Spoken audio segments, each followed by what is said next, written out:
Ah, there you are. Today we're going to be looking at the mini bags from Lone Rider. If you're interested in that, stay tuned.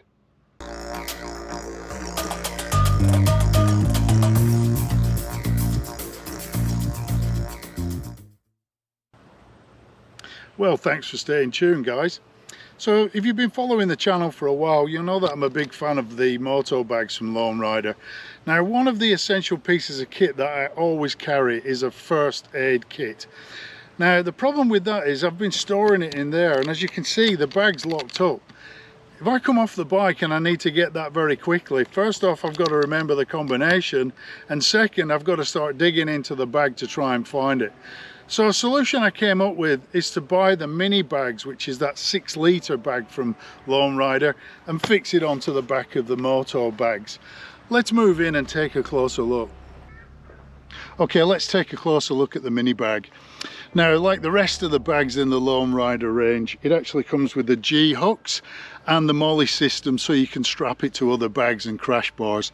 What I like about it, they always put on this little bit of Velcro so you can put yourself a patch on, and in this case I want to let everybody know that I've got a first aid kit in there. Now, the reflectors actually came off the moto bags. I'm not sure if they still do that, but if you don't, Lone Rider, I'd really encourage you to start doing that again. I think that's a great idea. Maybe include some red ones next time. Okay, to get in the bag, you just pop open the 2 clips, roll open the top, and then I'll show you how much storage there is. Now, this is my first aid kit. It's one of the best ones on the market. Stay tuned, because I'm going to do a video on that at some stage, and I'll put the link up here.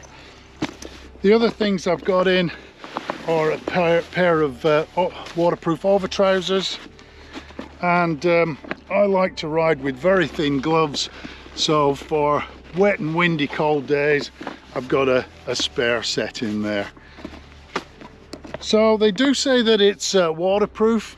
One of the features that I like about the bags is they line them out in red so you can spot your stuff when you're looking down at the bottom of the bag. To close the bag, you just roll the top down and put in both clips. And that's about it, guys. Well, there you go. That's been my review of the mini bags from Lone Rider. If you've enjoyed the video, don't forget to like and subscribe. I'll see you on the next one. Ride safe and have a great day.